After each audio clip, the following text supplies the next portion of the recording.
Ladies and gentlemen, it is time for another all-new episode of The Crowning Achievement, the show where we explore the ins and the outs of some of your favorite esports personalities. My name is Fire Blaster, and I'll be your host through this journey, going through today's guests. They are ready. Let me go ahead and bring them on, and we'll go ahead and do introductions and stuff.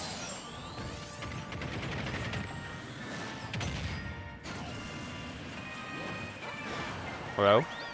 Hey, good afternoon. How are you? I'm good, I'm good. So, today's guest is one of the Midwest staples of our scene. Definitely one of the strongest commentators in the Midwest altogether. Please help me in welcoming today's guest, Script. Woo! Yeah. I have a question for you first, really quick. Where I know you're Midwest as well, but like, what state are you out of? I'm out of Kansas.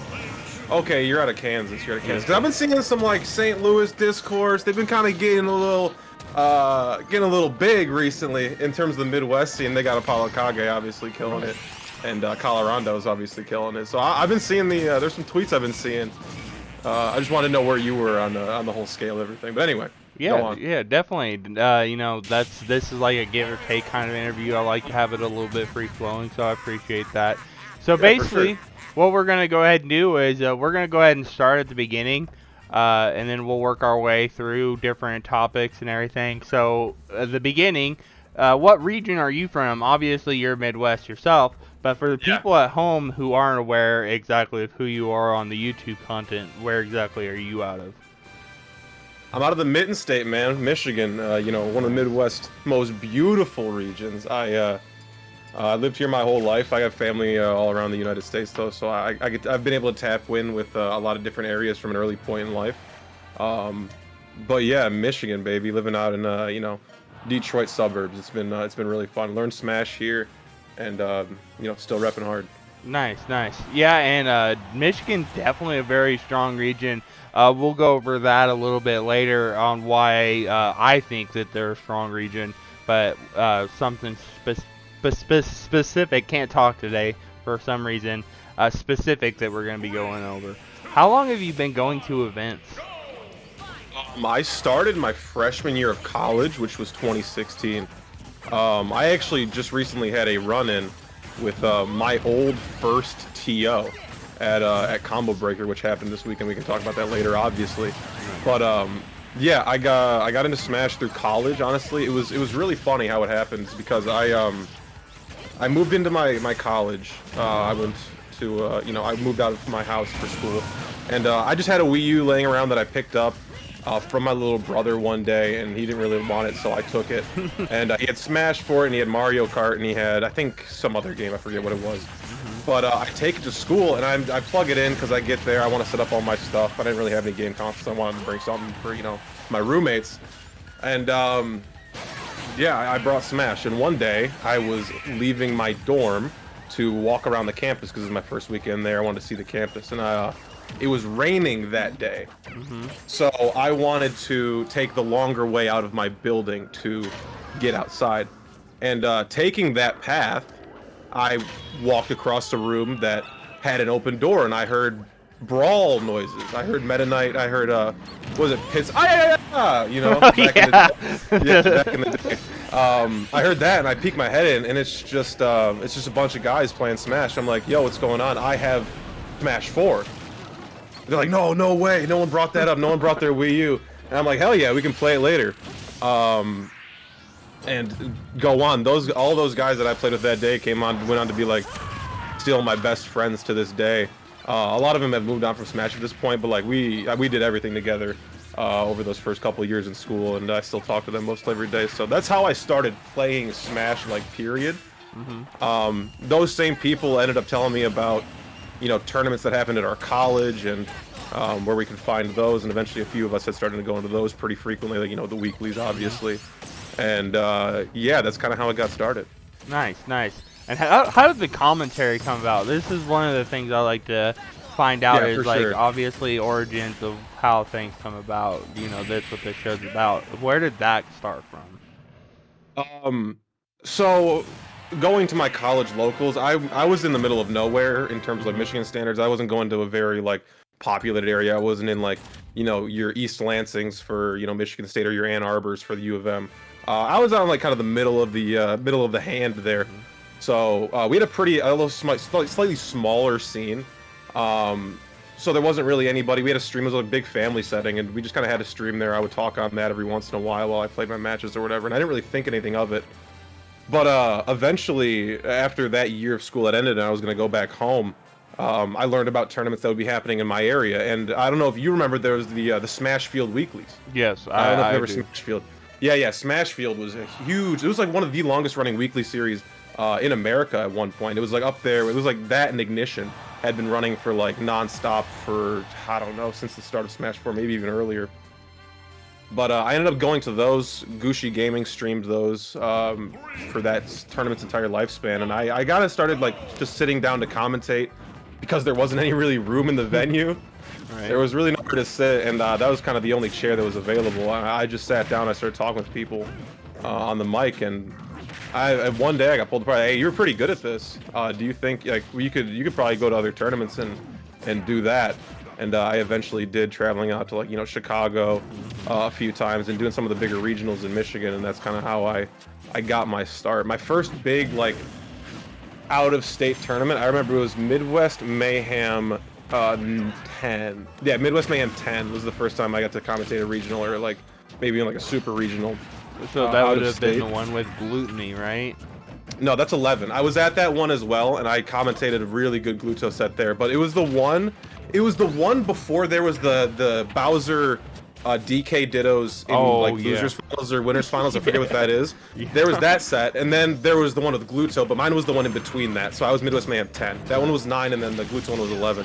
Oh, okay.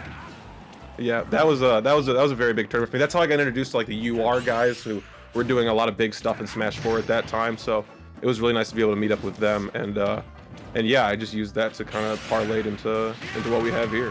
Yeah, that's awesome. Yeah, definitely. I see most of the times with big name commentators, it's usually 1 or 2 events that really help springboard your resume, because once you get Right. those on your resume, people are like, oh, okay, so they have the gusto and everything to commentate these events. Let's give them a shot, and then it's like a snowball Right. effect. Yeah, and I feel like it was like those opportunities and like just being in the right place at the right time. I feel like you probably hear that a lot as well. You just, as a commentator, need to always be available and be in the place to be able to take action when action is needed.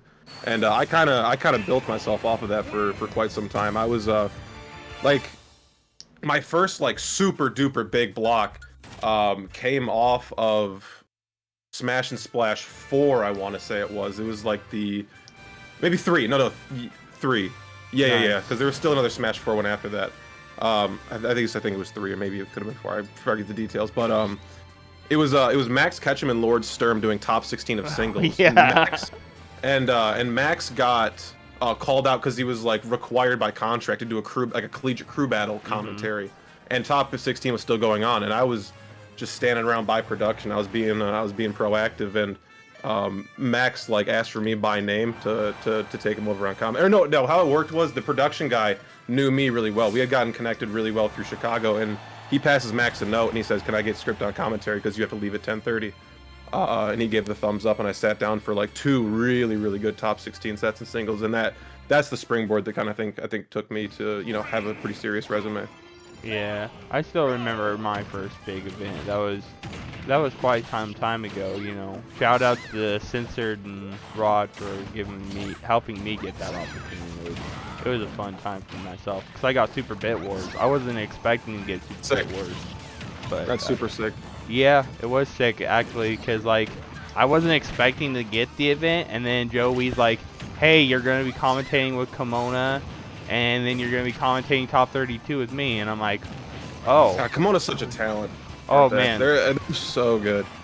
they are so good." Yeah, I'm glad I got the chance to. I had been watching before I actually got any kind of really big events, which haven't got anything huge yet, but myself. But like, you know, I studied a lot of commentators, and Kimona is definitely one of them that has come up when I was studying, and you, and obviously Censored, Rod, and those guys. Right. So The thing I like about Kimona is Kimona brings like a real sports like angle to the game. Like there's a certain preparation, there's a certain delivery that Kimona has, where it feels like I'm watching like a pro sport. It's a hard thing to hit. I think of I think styles are very deep and very important through commentary, and to be able to recognize what you have and what you do well is super important. I think Kimona knows, like, just through years and years of watching, like, you know, very avid baseball fan that I've run into. Yeah, you probably know. You've seen like tweeting about, you know, home runs and whatnot. But yeah, it brings a really like analytical angle. It's good. It's really good. And we're still in the origins kind of thing, and you know, we're getting back on topic. Where did the tag script come from? This is a funny story. Okay, so I played football in high school, and I played on the offensive line. So the offensive line is like 5 guys together at all times. They kind of work as a unit. So we were all pretty close. And there was one guy on our offensive line who wouldn't cuss. He was a very, very straight edge guy, wouldn't cuss. So he would come up and use these like Urban Dictionary, like crazy, like just like weird combinations of words that were insults, but they weren't swears. It was funny. And one day he came up calling everyone a script kiddie. SCRIPTKIDDIE, like a kid, like a script kiddie, like a script kid. Right. And we were like, what the hell are you talking about? That doesn't make any sense. He's like, no, it's like a kid who like rages really hard on video games and like says they're gonna hack you. And fast forward like a year and a half later, I was asked what my username was at at my first local at my college, and that just kind of came to my head. I think I talked to him earlier that day. And my first username in Smash was Script Kitty, Kitty, because you can only have 10 letters on the 10 letters on the username, so I had to shorten it, so it went to Script Kitty. And I dropped Kitty in like 28, like before all came out for sure. And yeah, that's kind of how it started. So it was my friend just using really interesting insults, and then I eventually shortened it. Well, that's cool, you know, having those backgrounds and like how different tags come about and everything. Oh my God, like these guys going off. And I greatly appreciate you posting that in the chat. We will get to that. I'll have a section for viewer questions at the end of the show, so we'll definitely get to that. How'd you get your tag? Are you a firefighter? So my tag is a great inspirational piece for me. Yeah, when I was a kid, right? Obviously, if you notice, my teeth are kind of all jacked up. They've always been that way pretty much my whole life.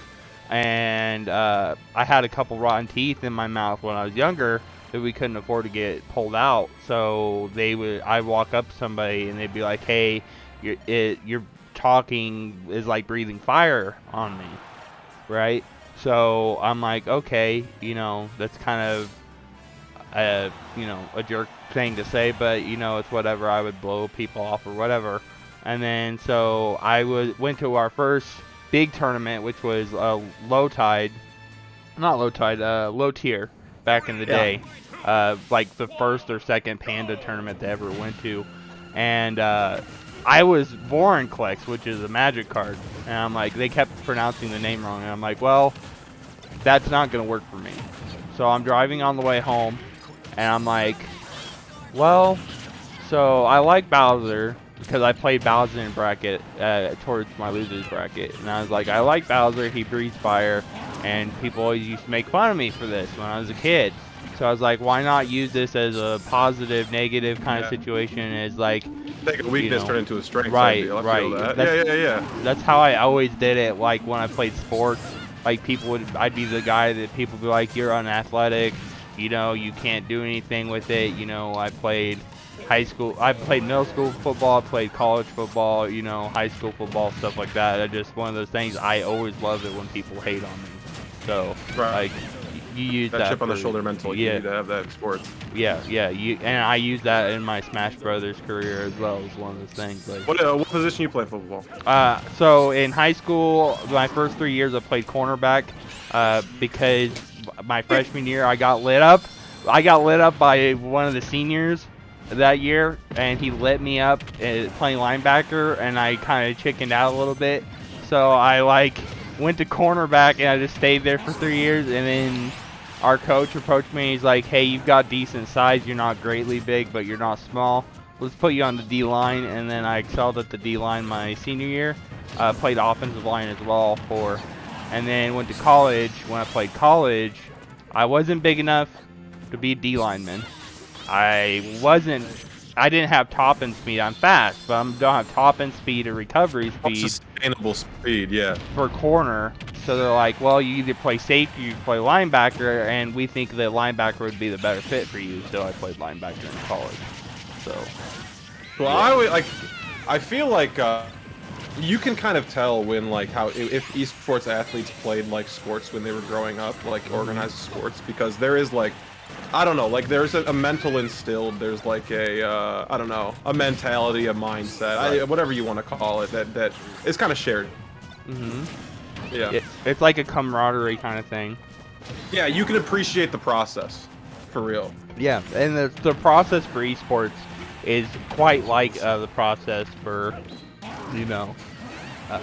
esports. And improvement, yeah. Right.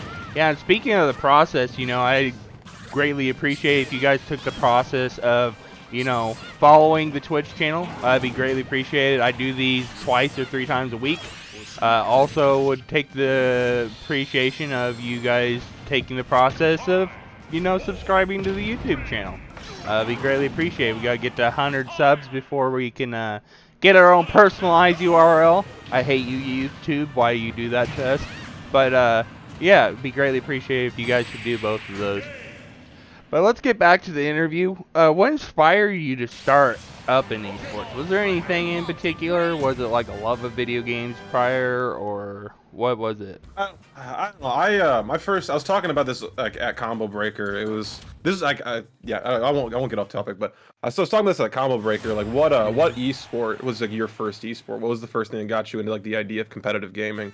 And mine was, I was a little fiend on CSGO Lounge, betting on Counter-Strike games back in the day with my CSGO skins. And that kind of first introduced me what organized esports are. And I don't know if you know anything about the Counter-Strike scene, but Counter-Strike is just such amazing esport. It's still my love to this day. But yeah, Counter-Strike really opened me up to the idea of and I wasn't somebody who you'd ask and I wouldn't know what an esport was, but I didn't really consider myself into that area. And once I got into doing commentary in the very beginning, I just always wanted to take that next step forward. I always like to see things out, and I never really met a point where I didn't think I could overcome the obstacle in front of me, and to this day even I feel that way. So yeah, it was kind of a really natural process. I didn't come in to start playing Smash with any sort of agenda or idea of what I wanted to get out of the scene. I didn't really I wasn't here for clout. I wasn't here to try to build a Twitter or whatever. I just really enjoyed sharing my opinion and expressing my love for something that a lot of people, that other people might not know about. And that's kind of been always my main thing, is I really enjoy just sharing my love for things with other people. And that's awesome. That's pretty much where I'm at too. Is why I wanted to start doing this. I love to get to know the people in the scene and people, period. And that's why this came about. Was there isn't really a niche for this yet, on YouTube. And now that Ultimate is at the end of its the patches and stuff, we're gonna get new blood, yes, but it's gonna be more of the substantial people sticking around, and there's gonna be a lot of people that get invested in the storylines of people, and I wanted to bring that to people. Yeah, no, I think it's really important to be able to tell that history. I think that's something that was, I mean, recently I showed some of my friends who are not in the Smash scene the Smash Doc. And just being able to tell those stories in such a succinct, engaging way, I think that's really important to do. Because I feel there is lost era of Smash. You don't really there's hard to, you have to know what to look for if you're trying to look for the history of Smash 4 and the big sets that happened in the the craziest moments. Like there's some Smash Ultimate kids out here that don't know what Civil War was and don't know that was DeBuzz's like first big breakout into like winning majors. He was Mr. Second, Third, Fourth, Fifth for years at that point. And Fatality had to break out of Civil War. Fatality had to break out too. They don't know who T is. Like, come on, bro. So I think it's super important for like preservation of history, preservation of like, you know, this. So it's something I believe to be just so engaging. Right, and people don't know the backstory behind the Fatality, not Fatality, Elegant versus Rag set. I think. Yeah, that's a classic. That was a classic. That's one of those two sets at Smash and Splash, man. You done your research. I appreciate that. Oh, I was there. I lived that live, man. That was just nutty because we'd met Elegant, and it was one of the players that my little brother wanted to meet for a very long time. And we met him, and we're like, oh yeah, this guy's pretty cool. He's got a really good Luigi. He might go far. And then he got the perfect bracket, and then he met Rags. He's supposed to meet Ally, but you know, things happen, and yeah, the rest is history. Like Cody, that was maybe the fastest top 8 set of all time. 5 minutes, 5 minutes for best of 5. Like that's not good at all. Yeah, and like there's such good hidden gems too. Like I don't know if you remember, like there was that DreamHack Atlanta that happened like the weekend after that Evo that Salem won, and Void was just playing out of his mind in that tournament. It was like the highest level I'd ever seen, like just like that, like his Sheik be played. And you know, like Void obviously plays such like a high ceiling play style with like a high ceiling character like Sheik. Like that was so sick. Hitting like jab reset on platform with up tilt on Dreamland. Oh, it still gets me going to this day, bro. I'm not kidding. That is so wild. That for like sure. The Smash 4 days, like there are so many. Like Ultimate has it now, which we have a little bit of spacing now here, a little bit. But Smash 4 is like every other weekend, if not. Yeah, every there's weekend. some nuggets, bro. You can like there's some stuff that gets lost in translation, going from generation to generation of these players, but it's just so compelling. It's so much fun to think about, dude. Right, or the King of Spring set between Cosmos and Fatality. That was a classic as well. That was a good tournament. I remember Ryuga did really well at that tournament as well. Yes. Yeah, that was good. I was just saying that because that's where Censored and Rod did top 8 for that tourney, and like they got to do the clip, and like that just was completely nutty. The complete reversal of that. But what are you known for up to this point in your career? Was there anything like particular that sticks out for you right now? As far as like one one moment, I don't really know. Like I guess like I don't know. It's hard to say. Like there's so many good moments. I think like my most viewed set would be like Leo Salem at Frostbite before the pandemic. But like I don't know. I just think I'm just extremely consistent and like always like putting my full effort forth. I think like that's an important thing, just to show like a level of consistency and a level of effort, and like being able to just show that you're giving your absolute best and your hardest. And I feel like I'm one of the hardest workers out there, honestly. So I think if there's no specific thing, but I like to think I'm known for just like giving my absolute all every single tournament. Consistency. Yeah. That's fair. What drives you to succeed in the community? Anything in particular? I talked about it a little earlier. It's just like I like the idea of trying to overcome challenges that seem tough or seem hard, and like I've never looked at a challenge in sports or otherwise with the lens that I won't be able to overcome this, I won't be able to do this, or I won't be able to achieve what I set out for. And just knowing that like my best is always still to come. I don't think that I'll never stop changing. I'll never stop trying to be better than I currently am. And I think that's just kind of what drives me, is like the want and the need to get better every day. Oh, okay, that's fair. Let's jump out of